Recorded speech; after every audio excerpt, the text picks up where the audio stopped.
성도 여러분 다 평안하셨습니까? 함께 말씀을 연구하는 이 시간에 성령님의 은혜가 충만하시기를 간절히 바랍니다. 하나님께서 어떤 메시지를 보내실 때 그것이 심판이든지 경고의 기별이든지 예언의 기별이든지 이런 메시지를 전하실 때 항상 하나님의 종들을 선지자들을 택하셔서 이 말씀을 전하신 것을 알 수가 있습니다. 예. 그래서 우리가 성경의 역사를 보면은 아주 훌륭하고 성실한 선지자들이 그들의 임무를 아주 신실하게 수행해냈던 것을 알 수가 있습니다. 그런데 우리가 성경에 보면은 그 중에서 주님을 잘 순종하지 않아서 우리의 고개를 갸우뚱하게 만드는 한 선지자가 나오는데, 그런데 더 이상한 것은 유명하기는 하지만은 후세대에 그렇게 바람직한 모본으로 여겨지지 않는 그 선지자의 경험이 예수 그리스도의 생애와 경험을 상징하는 대표적인 것으로 인용되었다는 사실입니다. 참 이상하죠? 자, 우리가 그 주제를 잠깐 살펴보겠습니다. 자, 말씀을 보겠습니다. 마태복음 12장 38절로 40절. 그때 서기관과 바리새인 중 몇 사람이 말하되 선생님이여 우리에게 표적 보여주기를 원하나이다. 예수께서 대답하여 가라사대 악하고 음란한 세대가 표적을 구하나 선지자 요나의 표적밖에는 보일 표적이 없느니라. 요나가 밤낮 사흘을 큰 물고기 뱃속에 있었던 것 같이 인자도 밤낮 사흘을 땅속에 있으리라. 여러분, 이게 무슨 말씀입니까? 지금 서기관과 바리새인들이 예수님 앞에 나와서 당신이 보일 수 있는 대표적인 표적이 무엇입니까? 우리에게 표적을 보여주소서라고 리퀘스트 요청하는데, 예수님께서는 얼마나 놀라운 기적을 베푸실 수 있는 능력을 가지신 분이셨습니까? 그래서 정말 그들 앞에서 놀라운 기적과 이적을 일으킬 수도 있었는데, 참 이상하게도 왜 예수님께서는 별로 바람직하게 여겨지지 않고 있는 이 요나의 표적을 내가 너희들에게 보일 수 있는 가장 위대하고 가장 대표적인 표적이다라고 말씀을 하셨을까요? 왜 그렇게 하셨을까요? 정말 요나의 경험이 예수님께서 그렇게 꼽으실 수 있는 그분의 대표적인 표적이 될 수 있을까요? 자, 이것이 무슨 뜻이고 또 이것이 우리 마지막 때를 살고 있는 우리 성도들에게 어떤 의미를 주고 있는지, 우리가 이것을 연구해 보면 이 속에는 아주 놀라운 의미가 숨어 있는 것을 우리가 발견하게 됩니다. 자, 여러분들 요나의 얘기는 너무나 잘 알기 때문에 제가 자세히 말씀드리지 않겠습니다. 이 요나 선지자는 사람들이 추측할 때 여로보암 2세 때 활동하던 선지자가 아니었는가 하고 추측하고 있는데, 그 유대인의 전통, 유대인의 그 내려오는 전승에 따르면은 이 요나는 엘리야 선지자가 살렸던 사르밧 과부의 아들이라고 그런 전통으로 내려오고 있습니다. 그것을 확실하게 증명할 길은 없지만은 유대인의 그 전승에 의하면은 이 열왕기상 17장에 나오는 그 엘리야가 사르밧 과부의 아들을 아들이 죽어서 살렸는데 그 아들이 바로 요나라는 그런 전승이 있습니다.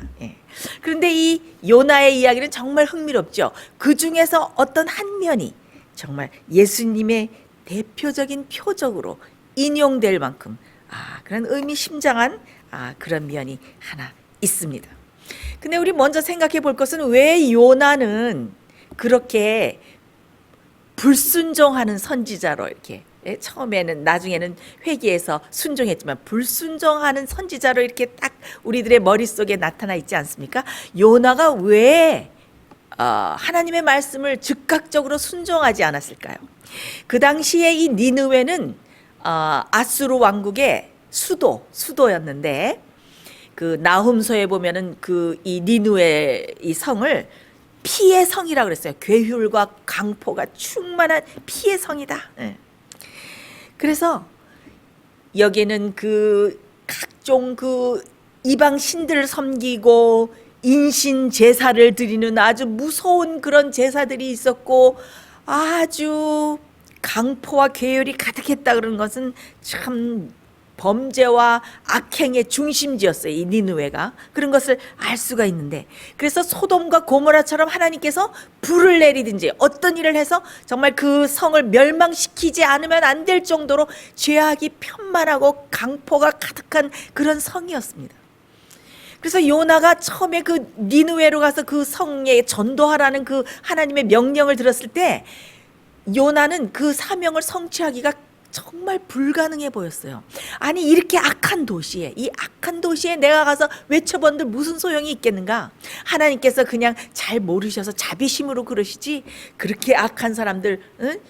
어느 이상한 지방에서 오고 새로운 사람 오면 다 잡아 죽이고 그러는 그 무서운 곳에, 응? 전혀 구원받을 가망이 없어 보이는 그런 곳에 가서 왜 그런 사람들을 전도하라고 그러실까? 요나는 이해할 수가 없었어요. 하나님의 심정을 이해할 수가 없었겠죠. 그리고 정말 요나가 또 한 가지, 요나의 마음속에 요나가 정말 가서 그들에게 전했을 때 심판이 안 오면은 요나는 아마 요나 나름대로 인정받고자 하는 욕구가 있었는가 봐요. 만약에 심판이 오지 않으면은 내 평판이 무엇이 되겠는가? 여러 가지를 살피고 생각하면서 주저 하는 동안 점점 더 요나의 마음에는 의심이 들었고, 그 다음에 나중에는 점점 그 니느웨 성에 가기가 싫어지면서 좌절감과 공포에 쌓이게 됐어요. 내가 그 성에 나타나서 이런 하나님의 기별을 전할 때 그들이 나를 위해서 나의 생명을 빼앗을지도 몰라. 그리고 이 정말 너무나 악해서 하나님의 말씀이 정말 이 바늘로 찔러도 정말 피 한 방울 안 날 것 같은 그런 표현이 있죠. 너무나 악하고 죄악으로 가득 찬 이 사람들에게 하나님의 기별을 전해봐야 아무 소용이 없는 곳에 내가 가서 무슨 말씀을 전할 수 있을까? 이렇게 의심하는 동안 요나는 자기가 섬기는 하나님이 전지전능하시고 무슨 일이든지 다 행하실 수 있고 가능하신 분이라는 사실을 까마득히 점점 잊어버리고 있었습니다. 그래서 어떻게 했어요? 다른 곳으로 가기 위해서 항구에 배를 타고 하나님의 명령을 따르지 않고 반대편으로 가기 위해서 항구에 갔는데 마침 거기에 다시스로 가는 배가 있었어요. 이거 봐라, 마치 하나님의 섭리처럼 이렇게 딱 나를 기다리고 있는 배 시간이 딱 맞는 이 배가 하나 기다리고 있네. 아마 하나님께서도 이 기회에 다시 생각해 보시는 것이 좋을지도 몰라. 요나는 그래서 어떻게 해요? 반대 방향으로 가는 다시스로 가는 배를 탔습니다. 근데 저는 이 이야기를 읽으면 읽을수록 정말 하나님께서는 인간의 마음과 같지 않다는 것이 저는 얼마나 감사하고 정말 다행인지 모르겠습니다. 하나님께서는 그렇게 악한 니느웨 성이었지만은 그 속에 정말 하나님에 대한 지식을 조금만 알려주기만 하면, 배우기만 하면은 어떻게 하나님을 신실하게 예배할 수 있는 정말 하나님의 참 백성, 신실한 사람들이, 보석 같은 사람들이 그 속에 숨어 있는 그 가능성을 하나님의 눈은 보시는 것입니다. 우리는 때때로 어떤 일이 너무 불가능해 보이고 인간의 안목으로 볼 때 그것이 거의 불가능해 보이고 어떤 사람을 볼 때 참 거의 포기하고 싶은 그런 마음이 들게 하는 그런 사람들을 볼 때가 있죠. 인간의 안목과 인간의 마음으로. 그러나 하나님께서는 그 사람의 중심을 보시고 그 사람에게 하나님의 성령께서 조금만 역사하시면은 정말 그가 연단을 받고 하나님의 보석처럼 나올 만한 그런 백성들이 군데군데 있다는 것을 다 보고 계십니다. 정말 하나님의 그 놀라운 계획과 섭리와 하나님의 길과 하나님의 생각은 우리의 길과 생각과 달라서 높고 넓고 정말 그렇다는 것을 생각하면서 하나님께서 지금 우리도 포기하지 않으시고 우리를 이렇게 인도하시고 사랑으로 우리를 변화시키는 것을 생각할 때 제가 얼마나 감사한지 몰랐습니다. 참 감사하죠. 자, 근데 하나님께서 우리에게, 요나에게도 마찬가지지만 우리에게도 무슨 일을 시키실 때 그냥 시키시지 않습니다. 하나님께서 먼저 가셔서 무엇을 해놓으십니까? 전지 작업을 다 해놓으십니다. 그래서 하나님께서 다 깔아놓은 판에 그냥 다만 조금만 일하면 되는 것입니다. 하나님께서 미리 가셔서 다 작업을 해놓으셔요. 그때 그 우리가 역사적인 상황으로 보면은 요나가 가기 전에 요나가 약 759년 주전 BC 759년에 가서 그 말씀을 전했는데 765년에 그 역사에 보면은 이 니느웨의 큰 무서운 전염병이 온 도시를 휩쓸었어요. 네. 그 다음에 763년 6월 15일에는 무엇이 발생했냐면 그 역사에 보면 완전 일식이 발생했습니다. 그래서 해가 깜깜해지는 그런 일이 일어났습니다. 그래서 니느웨 성에 사는 사람들은 막 그 전염병과 그 무서운 질병에 그 전염병이 다 휩쓸어서 공포가 있은 데다가 어떻게 또 해도 깜깜해지고 이런 일들이 일어나니까 이 땅에 심판이 임하는구나 하는 두려운 마음을 갖도록 하나님께서 이런 모든 것들을 이용해서 다 그들의 마음을 준비시키고 있었어요. 그래서 그 요나가 가서 외치기만 하면 그들이 회개할 수 있는 이 여건이 잘 준비되어 있었던 것입니다. 그러나 어떻게 했습니까? 요나는 인간의 안목으로 그것을 불가능하게 보고 하나님의 전능하신 능력을 의지하지 못하고 불신함으로써 그 일을 이루지 못했던 것입니다. 자, 그래서 어떻게 했습니까? 하나님께서 정말 많은 사람들이 이것은 동화야, 이것은 이런 일이 정말 일어날 수 있어 하는 그런 정말 동화나 설화 같은 그런 놀라운 두 가지 기적을 일으키시죠. 그것은 무엇입니까? 요나를 구출하고 니느웨 성을 구하시기 위해서 어떻게 해요? 큰 대풍, 큰 폭풍이 바다에 일게 하시고 그 다음에 두 번째는 어떻게 해요?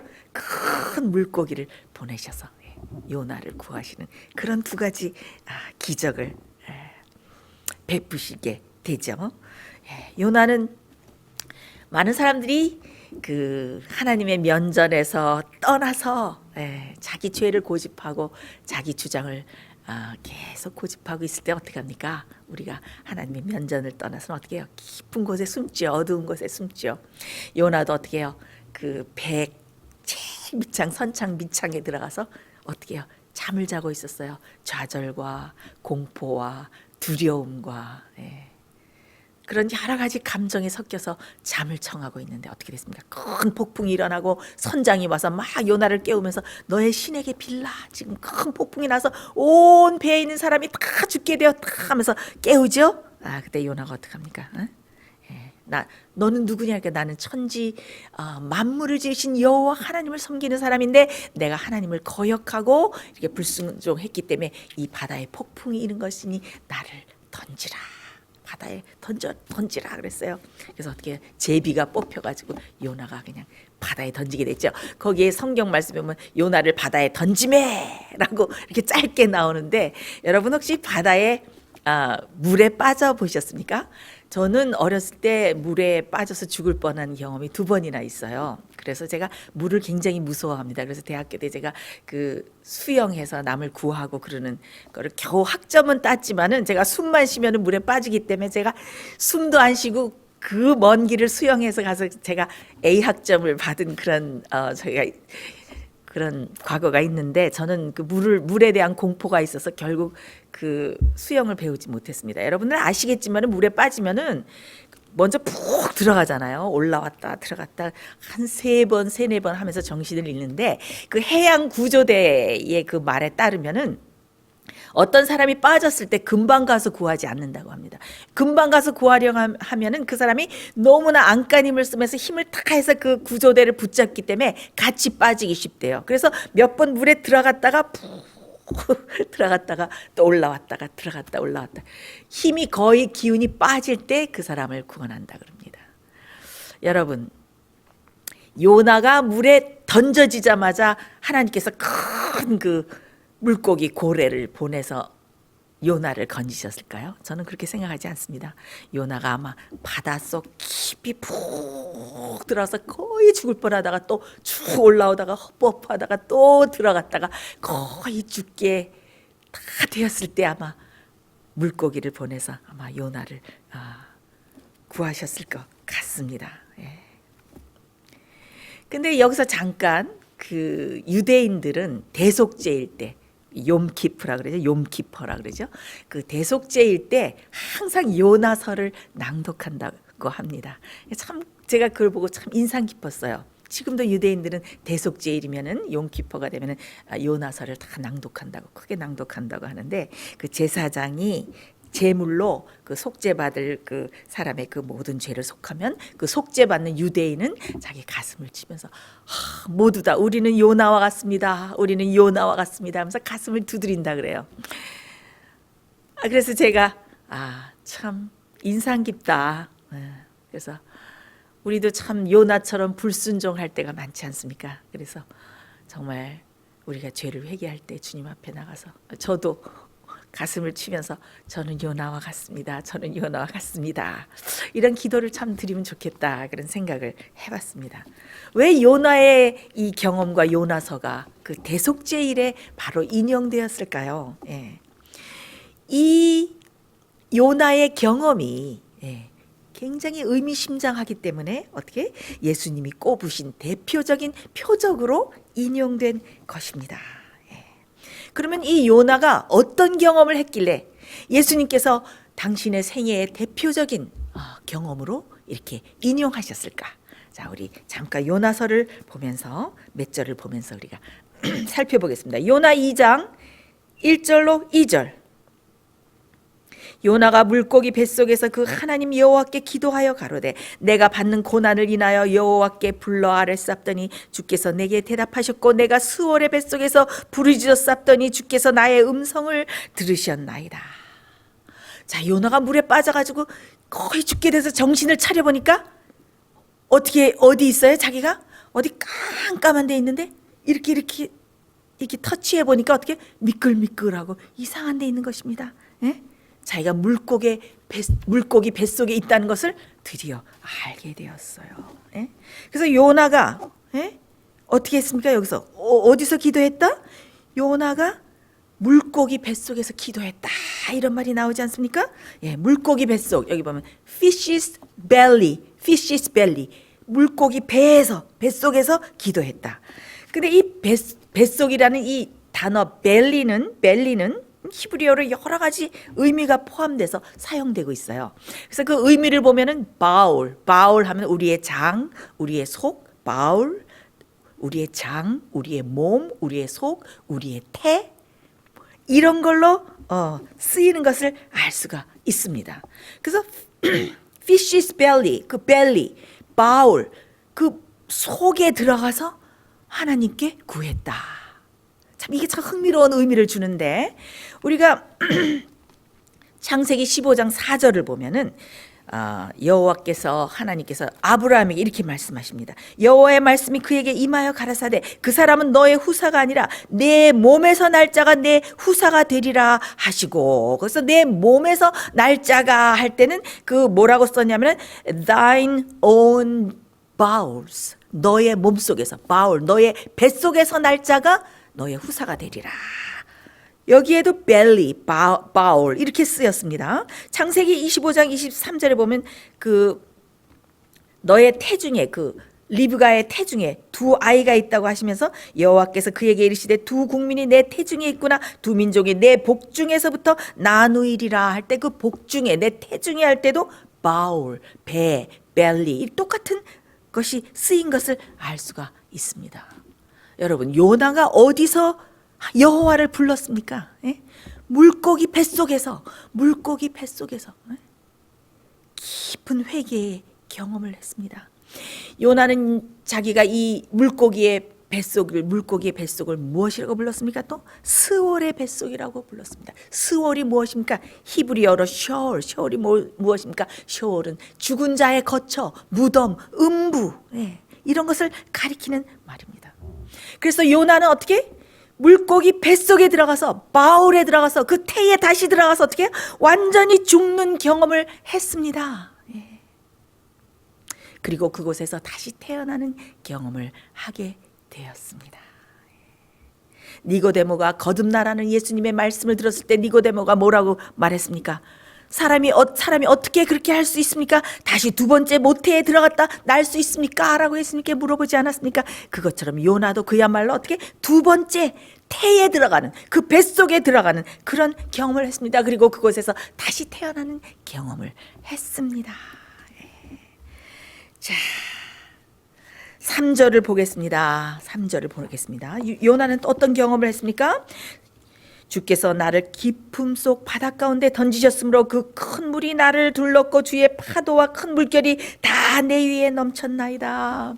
우리가 성경에 보면은 이 큰 물과 파도는 고난과 시련과 주의 분노 이런 것들로 상징됩니다. 그래서 시편에 보면은 주께서 나를 깊은 웅덩이 음침한 데 두셨으며 주의 노가 나를 심히 누르시고 주의 모든 파도로 나를 괴롭게 하셨나이다. 큰 물결 파도 이런 것은 주께서 주시는 고난 또 분노 이런 것들을 상징하죠. 그래서 요나가 어떻게 해요? 큰 파도와 물결 속에서 큰 고난을 당하면서 어떻게? 네?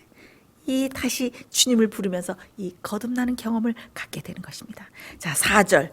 내가 말하기를 내가 주의 목전에서 쫓겨났을지라도 다시 주의 성전을 바라보겠나이다 하였나이다. 여기 보면은 너무나도 쉽게 주의 성전을 바라보겠습니다라고 금방 쉽게 회개하는 것 같죠. 근데 70인령에 보면은 이게 그렇게 간단하지가 않습니다. 단순하게 회개하는 게 아니고 여기는 어떻게 나오냐면 내가 진정 주의 성전을 정말 다시 볼 수 있겠습니까? 하는 그 물음표가 들어 있습니다. 물음표가 들어 있어요.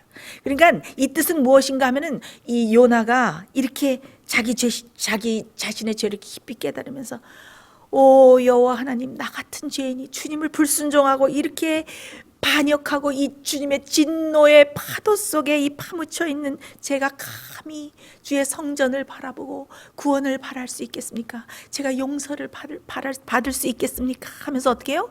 그 물고기 뱃속에서 요나가 막 울면서 울부짖는 것입니다.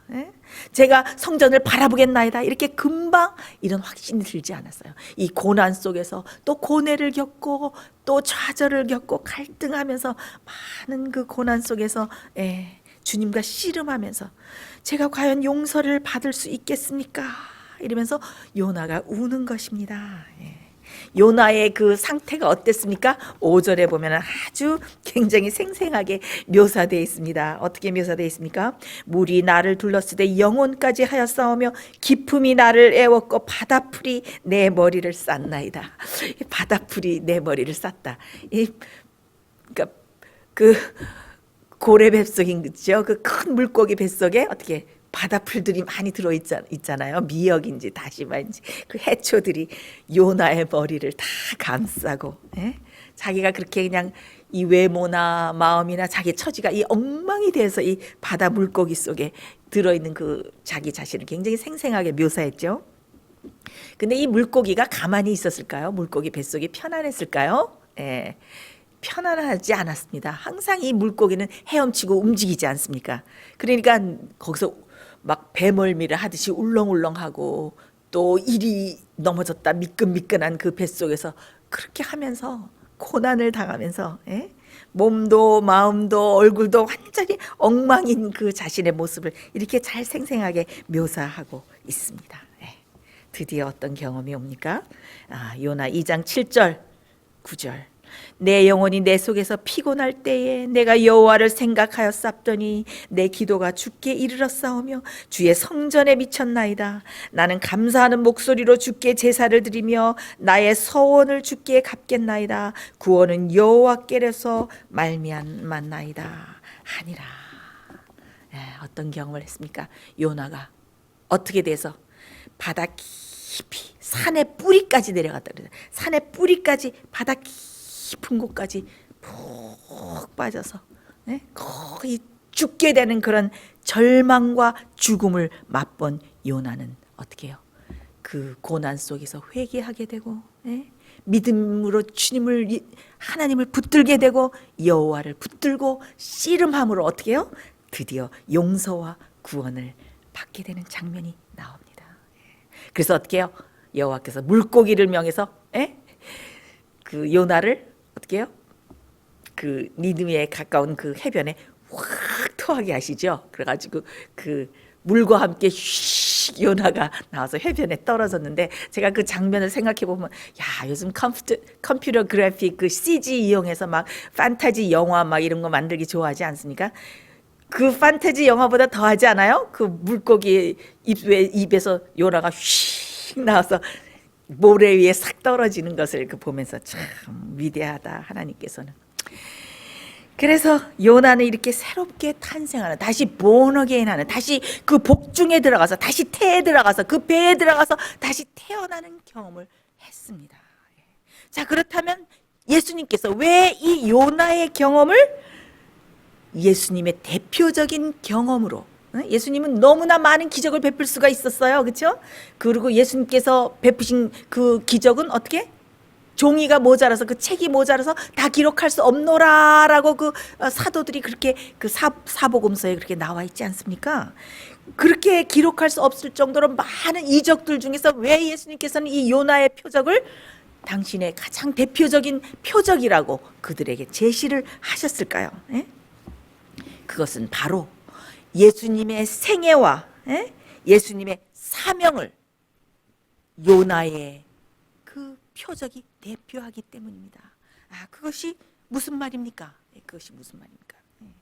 예수님께서 오신 목적은 물론 우리의 죄를 대속하시기 위해서, 우리 죄를 위해서 죽으시는 그런 목적도 있었지만은 그에 못지않게 중요한 목적이 있었는데, 그것은 무엇입니까? 그것은 바로 예수님께서 우리의 모본이 되시기 위해서 이 땅에 오셨다는 것입니다. 사람이 어떻게 살아야 되는지, 어떻게 영적인 삶을 살아야 되는지 산 신뢰와 모본을 보여주시기 위해서 예수님께서 오신 것입니다. 그래서 예수님께서 우리 죄로 죽으시고 그 다음에 어떻게? 부활하셔서 새 생명으로 살아나셔서 부활하신 것은 어떻게? 우리 그리스도인들이 반드시 경험해야 되는 경험의 본보기이기 때문에, 그래서 요나의 경험을 말씀하신 것입니다. 예수님께서 뭐라고 말씀하셨습니까? 한 알의 밀알이 땅에 떨어져 죽지 않고 그대로 있으면 죽으면 많은 열매를 맺느니라 그랬잖아요. 사도 바울은 또 로마서 6장 4절에 보면 그러므로 우리가 그의 죽으심과 합하여 침례를 받음으로 그와 함께 장사되었나니. 그래서 그리스도와 합하여 장사되고, 그 다음에 어떻게? 그리스도와 합하여 죽으심을 본받아서 연합하고, 그 다음에 죽으심과 합하여서 또 주님과 합하여서 그의 부활을 본받아서 우리도 새로운 생명으로 살아난다, 이렇게 말씀하지 않았습니까? 그래서 이 말씀은 무엇입니까? 이 말씀은 우리에게 어떤 교훈을 주고 있습니까? 이것은 우리도, 성도 여러분 잘 들으십시오. 우리도, 우리 그리스도인들도, 예수님을 믿는다고 하는 사람들도, 예수님의 모본을 따라간다고 하는 사람들도, 예수를 믿는다고 공언하는 모든 사람들도 예수님과 똑같이 매일 주님과 함께 죽고 주님과 함께 매일 새로운 생명으로 일어나라는 말씀입니다. 죄에 대해서는 죽고 의에 대해서는 살으라는 말씀입니다. 지금 요즘 우리 기독교 안에, 심지어 재림교회 안에까지도 그 강단에서 가리키는 가르침 중에 진정으로 죽는 게 무엇인지, 그리고 정말 의롭게 다시 살아나는 것이 무엇인지, 새로운 생명으로 거듭나서 새로운 피조물이 돼서 성화의 생애를 살아가는 게 무엇인지 제대로 가리키는 그 가르침이 다 사라졌습니다. 그래서 어떻게 합니까? 예수님은 대속의 죽음을 죽으셨지만 우리의 모본은 아니다 하는 이 신신학과 거짓된 그 가르침이 온 기독교계를 휩쓸고 있어요. 재림교회를 휩쓸고 있습니다. 그래서 어떻게 해요? 만약에 우리가 죄를 짓는 것이 우리의 선택이라, 우리의 의지를 복종함으로써 선택에 의해서 죄가 이루어진다라고 믿지 않고 우리가 태어나는 자체가 조상의 죄 때문에 죄인이다라고 믿으면 어떻게 됩니까? 예수님이 우리와 똑같은 죄인이 되기 때문에 우리의 구세주가 될 수 없죠. 그래서 이상한 교리들을 만들어내지 않았습니까? 무염 시태설을 만들어내고 천주교에서. 그래서 예수님은 또 재림교회 안에서도 어떻게 타락하기 전도 아니고, 인간이 타락하기 전도 아니고 타락한 후도 아니고 천사와 비슷한 그런 인성을 입으셨다라고 이렇게 완전히 바꿔놨습니다. 예수님께서 우리와 똑같은 인성을 쓰시고 오셔서 우리의 죄로 인해서 죽으시고 새롭게 부활하셔서 새로운 생명을 사셨듯이 어떻게 해요? 매일 그의 생애에서 의로운 생애를 사시고, 예수 그리스도께서 성령을 충만하시고 하나님 아버지를 붙잡으시고 매일 그 능력을 빌어서 의로운 생애를 사시고, 계명을 지키는 생애를 사시고, 죄를 승리하는 생애를 사시고, 그 다음에 주님을 믿는 자들에게 그 의를 나눠주셔서 우리도 그 보혈의 능력으로 새로운 생애를 살 수 있다는, 예수님이 모본이 된다는 가르침이 어떻게 해요? 지금은 다 사라지고, 예. 지금 그저 죄 가운데 살다가 은혜로 구원 얻는다라는 이런 막연한 가르침이 이 기독교계를 휩쓸고 있습니다. 예. 예수님께서 정말 그 의로운 생애를 사시면서 의를 이루시고 그 의를 우리에게 매일 나눠주시는데, 우리가 주님 안에서 그 의를 받고 보혈의 능력으로 모든 죄를 승리할 수 있는데, 예? 그렇게 돼야지 어떻게 해요? 마지막 하나님의 인을 받을 수 있고, 또 늦음이 성령을 받을 수 있고, 하나님 그 아마겟돈 전쟁에 나가서 하나님의 증인이 돼서 싸울 수 있는 군사들이 마련될 수 있는데, 어떻게 하고 있습니까? 그런 복음이 다 사라졌기 때문에 마지막 남은 무리가 준비될 수가 없습니다. 예. 이런 귀중한 가르침이 다 사라졌어요. 그래서 예수님께서는 진정으로 죽는 것이 무엇이고 죄에 대해서 죽고, 그 다음에 어떻게 새로운 생명으로 나와 함께 살아나서 어떻게 거룩한 생애를 살라. 내가 이렇게 본보기로 보여줬으니까 너희도 나의 발자취를 따라서 이 모본대로 그대로 살아가라. 이렇게 모본을 보여주시기 위해서 예수님께서 요나의 표적이 내가 보일 수 있는 가장 위대하고 가장 대표적인 표적이다라고 이렇게 말씀하신 것입니다. 그래서 생애의 빛은 정말 한 영혼이라도 이런 올바른 복음을 받아들이고 마지막에 정말 주님의 남은 무리가 되게 정말 만들어줄 수 있도록 우리가 이렇게 오랜 세월을 애타게 외치고 있는 것입니다. 이런 복음이 회복될 수 있도록. 만일 여러분 그 씨앗이 말입니다. 한 알에 밀이 떨어져서 죽지 않고 그대로 있으면은 아무 일도 일어나지 않고 죽으면 많은 열매를 맺는다고 예수님께서 말씀하시는데, 만약에 그 씨가 땅에 들어가서 나는 죽기 싫어, 나는 형체가 없이나 사라지는 게 싫어 이러면서 그 씨가 그대로 땅 속에 남아 있는다면 어떻게 되겠습니까? 그래서 이 예수님께서 이 죽고 새롭게 부활하는 것을 그 요나가 그 뱃속에 들어가서 새롭게 거듭나서 죄로 인해서 죽고 다시 살아나는 그런 거듭남과 비교하면서 말씀하시지 않으셨습니까? 그래서 우리도 어떻게 해야 돼요? 매일 매 순간 주님과 함께 십자가에 못 박혀 죽는 경험을 해야 됩니다. 그리고 어떻게 해요? 죄 가운데서 완전히 죽고 죽을 때 어떻게 그 죽는다는 것이 무엇입니까? 내 자신에 대해서, 내 자아에 대해서, 내 감정에 대해서, 내 평판에 대해서, 내 인기에 대해서, 내 미움에 대해서, 내 쓴뿌리에 대해서, 그리고 내 속에서 올라오는 이기심이나 교만이나 질투에 대해서 완전히 죽는 것 아닙니까?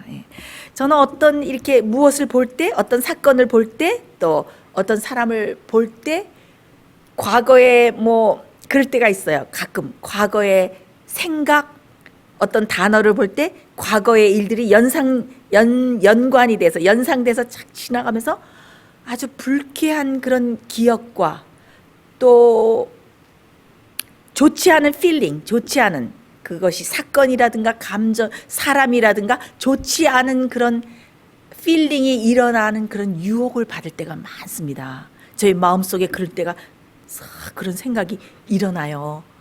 그러면 어떻게 합니까? 저는 순간 주님 제 생각을 가져가십시오. 주님, 저는 주님 앞에 죄 짓고 싶지 않습니다.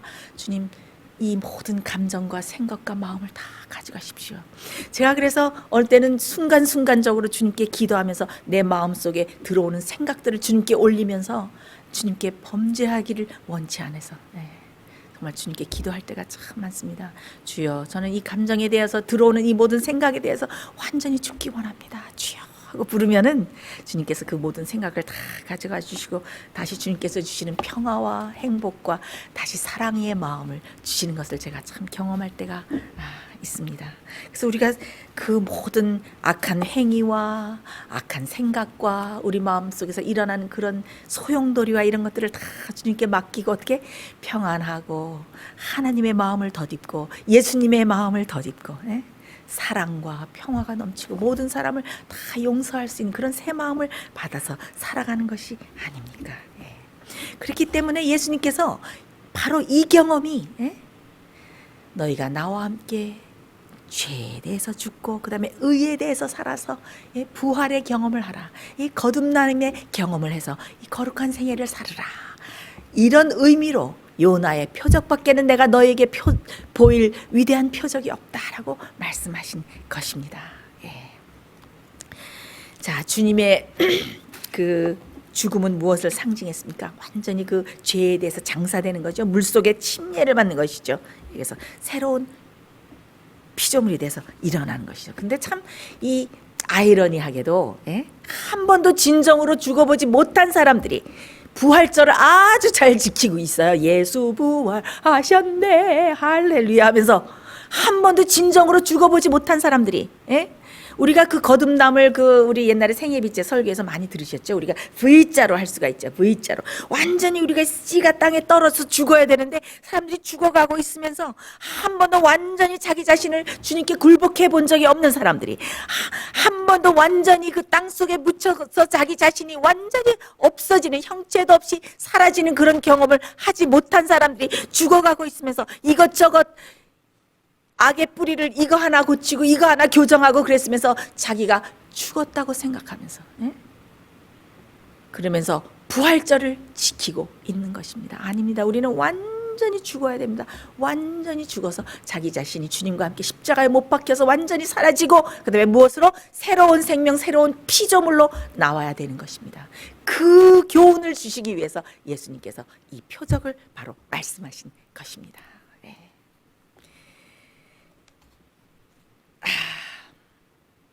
정말 오늘 이 말씀을 듣는 모든 성도 여러분들 마음속에 이 놀라운 예수님께서 대표적으로 드신 이 요나의 표적이, 이 요나의 경험이 여러분들의 마음속에, 저의 마음속에 충만하게 임하시길 제가 간절히 바랍니다.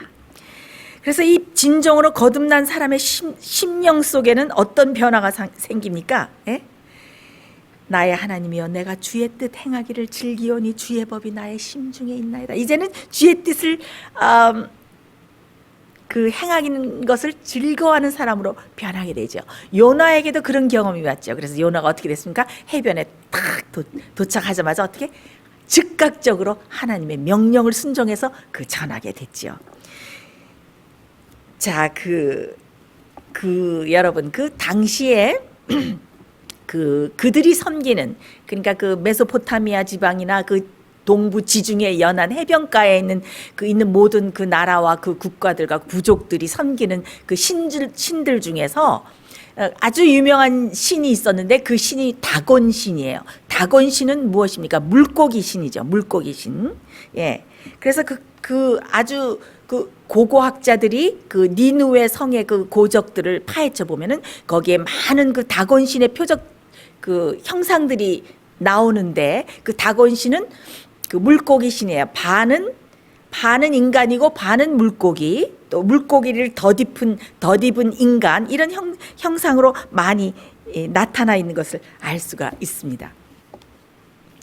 헨리 크레이 트럼블이라는 그런 어느 학자가 이렇게 재밌는 서술을 해놨습니다. 이 요나가 느느웨에 전도하는 거에 대해서 이렇게 서술을 해놨어요. 물고기 신을 가장 선호하는 숭배 대상으로 삼았던 페니키아 해변에 목격자들이 보는 가운데 요나가 커다란 물고기 입에서 뱉어지는 것보다 더 좋은 통보 방법이 있었을까? 이런 재밌는 서술을 해놨습니다. 여러분, 정말 어느 날 사람들이 다 해변에서 이렇게 노는 사람도 있고 물고기도 잡고 그러고 있었는데 갑자기 큰 물고기가 오더니 입을 벌렸는데 입에서 확 물과 함께 어떤 사람이 확 나오는데 어떻게 해요? 정말 바다풀을 다 두르고 그다음에 어떻게 maybe 아마 물고기 그 뱃속에서 나오는 소와 액 그것 때문에 아마 그 염산 이런 것 때문에 머리가 하얗게 변했을지도 모르죠. 신과 같은 사람이 물고기 입에서 확 나오는 겁니다. 사람들이 얼마나 놀랐겠어요. 물고기 입에서 어떤 사람이 나왔다. 이 사람은 인간이 아니고 신이 보낸 사자이다. 그래가지고 해변에 있는 사람들이 다 요나를 보러 몰려들지 않았을까요? 그래서 이 유명하게 그 요나의 이 일이 사람들에게 막 소문이 퍼지게 되고 그 다음에 이것이 왕의 귀에까지 들어가게 되고 40일 이후에 너희가 회개하지 않으면 다 죽게 되리라 하는 심판의 기별을 듣고 어떻게 해요? 사람들이 다 회개를 하게 되었던 것입니다. 저는 이것을 보면서 야, 하나님께서 참 신비하시지 않은가. 예? 물고기를 보내서 요나를 삼키게 하시고 그 다음에 물고기 입에서 요나를 확 토하게 하셔서 많은 사람들이 보기에 그 다곤신을 섬기는 사람들이 보기에 이 사람은 다곤신이 보낸 사자이다. 그래가지고 제가 지금 시간이 지나서 말씀드리지 않겠지만은 고고학자들이 쓴 책들과 이런 거에 보면은 니느웨의 그 성이 이 묻힌 그 무덤에 그 두 무덤이 있는데 그 무덤의 그 이름을 그 아랍 이름이지만 그 히브리어로 보면은 요나의 언덕, 요나의 언덕, 요나의 언덕이라고 지금도 불린다고 합니다. 그래서 그 사람들이 그 설화에 보면은 다곤신이 그의 사자를 보낸 적이 있다 이런 설화들도 막 이렇게 나오고 있다고 합니다. 그래서 아마 제가 아까 말씀드렸듯이 하나님께서 미리 가서 어떻게 해요? 전지 작업을 다 해놓으셨죠. 우리는 때때로 자기가 어떤 일을 이루면 이거 내가 했지 그렇지만 하나님께서 미리 다 전지 작업을 통해서 그 일을 이루시는 것입니다. 그래서 이 요나는 어떻게 했습니까? 그 니느웨에 있는 모든 우상 숭배와 그런 죄악을 낱낱이 경고하게 되고 니느웨 성을 구할 수가 있게 되었습니다. 그런데 요나가 다시 니느웨에 가서 외치기 위해서 단 한 가지 필요한 것은 무엇이었습니까? 하나님께서 다 전지 작업을 해놓으시고 모든 것을 다 마련해 놓으신 가운데 요나에게 꼭 한 가지 필요했던 것이 무엇입니까?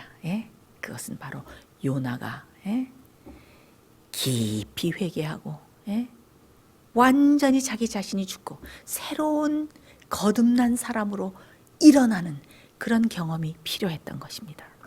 저는 여기서 우리 마지막 성도들이 어떻게 해야 됩니까? 마지막에 바벨론을 향해 나가서 어떻게 무너졌도다 큰 성 바벨론이여, 그들이 받을 재앙과 심판을 피하기 위해서 바벨론에서 나오라라고 마지막 백성들이 외쳐야 되지 않습니까? 누가 나가서 외칠 것입니까? 누가 하나님을 위해서 나가서 외칠 것입니까? 바로 여러분들 아닙니까? 바로 하나님의 군사가 돼서 마지막 때 바벨론을 향해서 외치고 하나님의 기별을 외쳐야 될 사람들이 바로 성도 여러분들 아닙니까?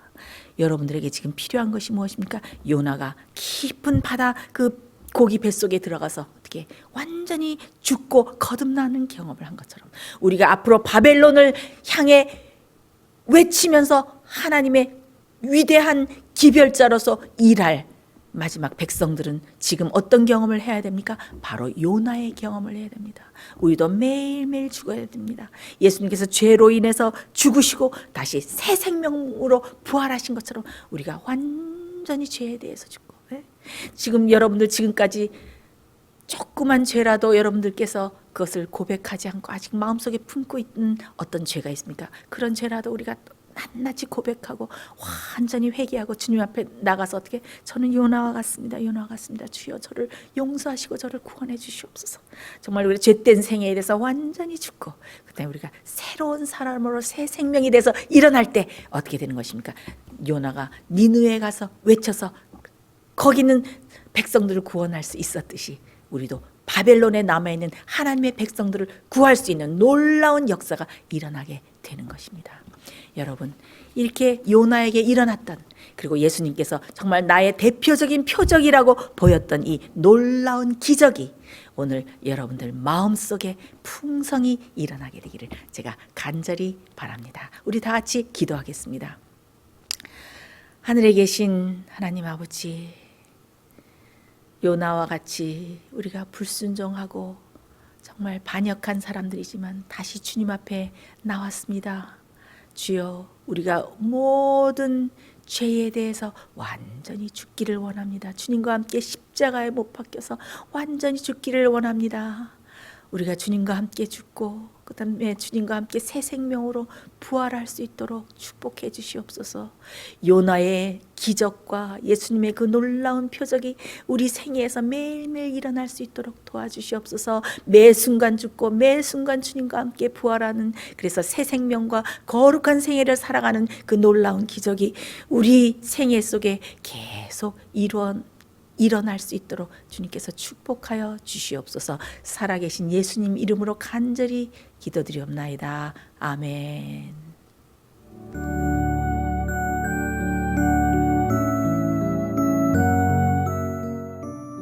예수님의 재림이 가까워오고 있습니다. 지금은 영원한 하늘을 위해 준비해야 될 때입니다.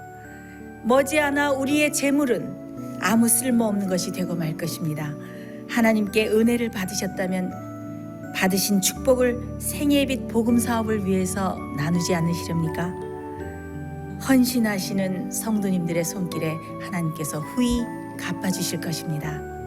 후원해 주시는 모든 성도님들께 감사드립니다.